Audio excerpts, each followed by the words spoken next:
नीम करौली बाबा, जिन्हें बाबा नीम करौरी के नाम से भी जाना जाता है, अपने चमत्कारों और दयालुता के लिए विश्व प्रसिद्ध हैं। उनकी भक्ति में कई महान व्यक्तित्व शामिल हैं, जिनमें स्टीव जॉब्स और मार्क जुकरबर्ग जैसे नाम भी आते हैं। लेकिन एक और सच्ची कहानी एक साधारण व्यक्ति से जुड़ी है, जो बाबा के प्रति अपनी अटूट आस्था के कारण चमत्कारिक अनुभव से गुजरा। घटना का प्रारंभ कब हुआ? ये कहानी 1970 के दशक की है। एक व्यक्ति, जिसका नाम रमेश था, बेहद कठिनाई में जी रहा था। वह दिल्ली में रहता था और एक मध्यम वर्गीय परिवार से था। उनकी आर्थिक स्थिति बहुत खराब हो गई थी और वे भारी कर्ज में डूबे हुए थे। व्यवसाय में लगातार नुकसान और पारिवारिक समस्याओं ने उन्हें निराशा की स्थिति में ला दिया। रमेश की पत्नी भी गंभीर रूप से बीमार थी और डॉक्टरों ने उसके ठीक होने की कोई उम्मीद नहीं जताई थी।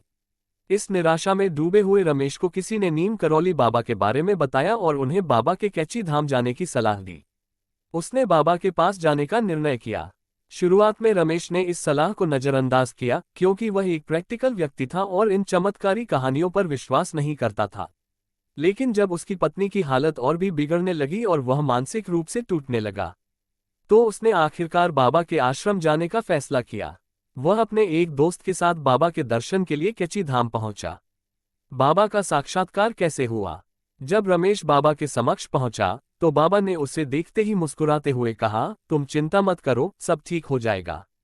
रमेश ने अपना दर्द और समस्या बाबा को बताने का प्रयास किया, लेकिन बाबा ने उसे शांत रहने का इशारा किया।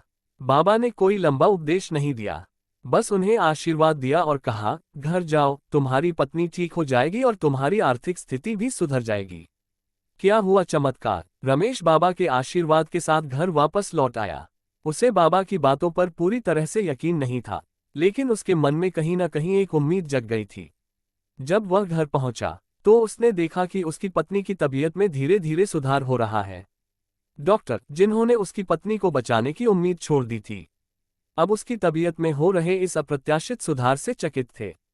कुछ ही हफ्तों में उसकी पत्नी पूरी तरह से स्वस्थ हो गई। ये चमत्कार यहीं खत्म नहीं हुआ। रमेश की आर्थिक स्थिति में भी सुधार होने लगा। जिन व्यापारिक समस्याओं से वह जूझ रहा था, वे अपने आप हल हो गईं। एक नया व्यावसायिक सौदा उसे अचानक ही मिला, जिससे उसकी आर्थिक परेशानियां दूर होने लगीं। धीरे धीरे रमेश की जिंदगी में स्थिरता और सुख समृद्धि लौट आए। भक्त बनने का सफर। इस घटना के बाद रमेश बाबा नीम करौली के परम भक्त बन गए। उन्होंने अपने जीवन की यह सच्ची कहानी अपने परिवार और मित्रों को सुनाई, जिससे कई और लोग बाबा की शरण में गए। रमेश नियमित रूप से कैची धाम जाने लगे और हर साल बाबा की पुण्यतिथि पर विशेष पूजा करते थे। निष्कर्ष ये निकलता है कि रमेश की यह कहानी बाबा नीम करौली की उन कई चमत्कारी घटनाओं में से एक है, जो उनके भक्तों के जीवन में घटी हैं। बाबा के प्रति आस्था और विश्वास के कारण रमेश की जिंदगी में चमत्कार हुआ और उसकी सारी परेशानियां दूर हो गईं। ये घटना इस बात का प्रमाण है कि जब कोई सच्चे मन से बाबा की शरण में जाता है, तो उनकी कृपा से असंभव भी संभव हो सकता है। जय बाबा नीम करौली की।